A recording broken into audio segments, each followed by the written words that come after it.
भारत के ग्रामीण इलाकों में अब खेती के साथ साथ प्रकृति के संसाधनों से कमाई का एक नया जरिया खड़ा हो रहा है। कब तक जिसे हम नदी तालाबों की आफत समझते थे या जो सिर्फ पारंपरिक कामों तक सीमित थे, आज वे नए दौर के बिजनेस मॉडल बन गए हैं।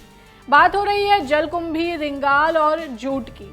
पहाड़ी क्षेत्रों से लेकर मैदानों और नॉर्थ ईस्ट तक की चीजें ग्रामीण महिलाओं और युवाओं के लिए आत्मनिर्भरता का मंत्र बन गई हैं। आइए जानते हैं इनसे कैसे उत्पाद बनाकर मुनाफा कमाया जा सकता है।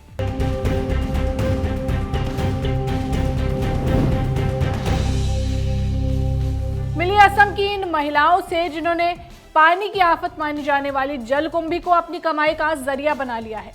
जिस घास को बेकार समझकर फेंक दिया जाता था, आज उसी से टोकरी, बैग और 10 साल तक चलने वाला फर्नीचर तैयार किया जा रहा है।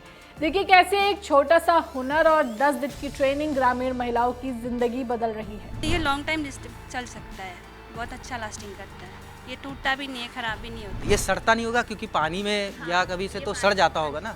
कितने दिन में सड़ जाता है? इतनी जल्दी तो नहीं सड़ेगा, ये 10 साल तो आराम से चल जाएगा। जलकुंभी के आइटम बना के एक दिन में आपकी कमाई कितनी हो जाती है? 300 से 400 हो जाती है। यहाँ पे ट्रेनिंग हुआ था, ये ट्रेनिंग सेंटर है, तो हमने 10 दिन का ट्रेनिंग लिया। ट्रेनिंग लेके हमने सीखा और इसके साथ ही हम चल रहे हैं। ये सारे यहाँ पे जितने भी प्रोडक्ट्स हैं जलकुंभी का ही है। जलकुंभी से हम बैग्स बनाते हैं, जैसे यहाँ पे चेयर रखे हुए हैं, चेयर पे डिज़ाइन किया जाता है और इसके फर्नीचर भी बहुत अच्छे बनते हैं। ये जलकुंभी आता कहाँ से है? खेत तालाब से आप लोग कोई बाहरी लेके देता है या आप लोग अपने रिसोर्सेज से मंगवाते हो? हम अगर हमारे आसपास है तो हम खुद भी इकट्ठा कर लेते हैं, ये बाहर से भी आ जाता है। जलकुंभी से जो आमदनी होती है उससे बसर हो जाती है? उससे भी हो जाते हैं और दूसरा इनकम भी है। क्या? वो मेरा हस्बैंड भी यही काम करता है और घर में कुछ खेत है, उससे गुजारा हो जाता है। पश्चिम बंगाल की रहने वाली नासिमा ने इंजीनियरिंग की पढ़ाई की, लेकिन उन्होंने नौकरी के बजाय जूट के रेशों से अपनी किस्मत बनाना बेहतर समझा। आज वे 5000 से ज्यादा महिलाओं के साथ मिलकर जूट के ऐसे शानदार प्रोडक्ट्स बना रही हैं जिनकी डिमांड विदेशों तक है। जूट से पूजा पंडाल बनाने से लेकर 1 साल में 1 करोड़ रुपए कमाने तक नासिमा की कहानी आत्मनिर्भर भारत की असली तस्वीर है। कुछ भी बन जाते हैं जूट में, मैं देख पा चाहे तो आपको भी बना सकती हूँ जूट में। आपका बस एक ड्राइंग दे दीजिए, मैं आपको उसी मतलब आपके पूरा फेस पे कन्वर्ट कर दूंगी। 2 साल पहले मैंने एक पूजा पेंडल भी किया है, पूरा जूट का ही था। अच्छा। उसमें मेरा डिस्ट्रिक्ट अवार्ड भी मिला है मुझे। तो इतना जूट कहाँ से आता है? और ये हमारे वहाँ पर ही खेती होता है।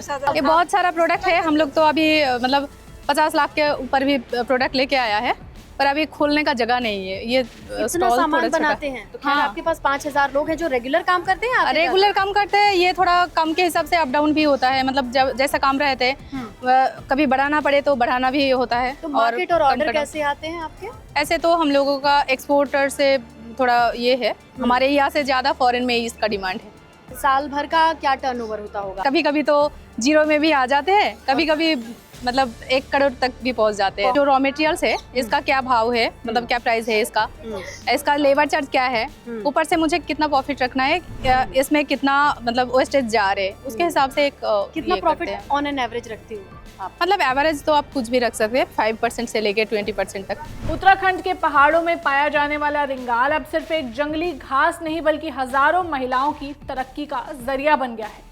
भीमताल की महिलाएं न केवल इस लुप्त होती कला को बचा रही हैं, बल्कि रिंगाल के बास्केट, लेप और बच्चों के झूले बनाकर इसे एक सफल बिजनेस में बदल रही हैं। ये पहले से जंगलों में बहुत पाया जाता था, जंगलों में होता था। इसके बाद ये लोग जब इस काम को करने लगे, वहाँ से रिंगाल भी लेके आते थे, ये पौधे भी इनके लाते थे। ये पौधे हमने घरों पे लगाए क्योंकि जंगल से लाने में दिक्कत आती थी, अपने घरों पे लगाया। तो देव रिंगाल ये है, ये बहुत बढ़िया क्वालिटी का होता है। इसकी चीज़ शुभ मानी जाती है। ब्याह शादियों में इस रिंगाल के जैसे कि फूल टोकरी हो गई, डलिया हो गई, ब्याह शादियों में हमारे काम आती हैं, तो ये शुभ माना जाता है देव रिंगाल। इसलिए इसकी मान्यता ज़्यादा है उत्तराखंड में। चूँकि करीब 30-35 महिलाओं को सिखाया हमने। तो कैसे बनाते हैं इससे? तो इसको घर लाए, इसकी सफाई, घास छिलाई करी, फिर उसके बाद ये देखो सफाई करके फिर ऐसे करके फाड़ फूड़ फिर छिलाई में बहुत समय लगता है। बीच में मेहनत है, उस टाइप का हमें वो नहीं मिलता था। आज भी उतना नहीं मिलता? आज भी उतना नहीं मिलता। पहले से बेहतर हुआ? पहले से बेहतर हो गया। अपने हाथ दिखाइए, कितनी मेहनत का काम है हमारे दर्शकों को जो आप दिखा रहे थे ना। हाँ,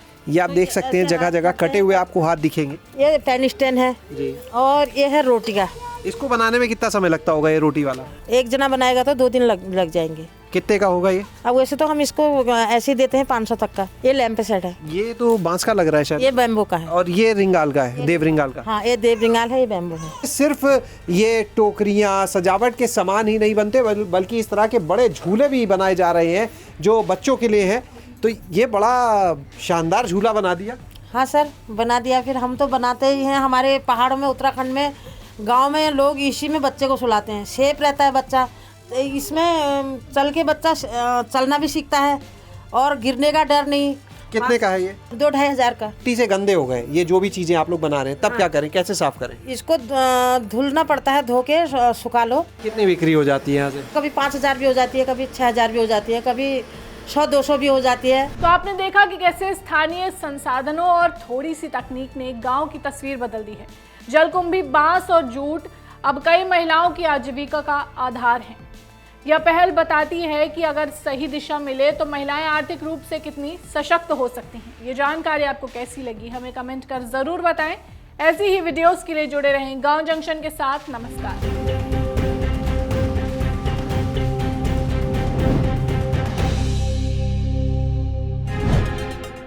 गांव जंक्शन को सभी सोशल मीडिया प्लेटफॉर्म्स पर फॉलो करें। व्हाट्सएप चैनल और जीमेल आईडी पर भी संपर्क साध सकते हैं।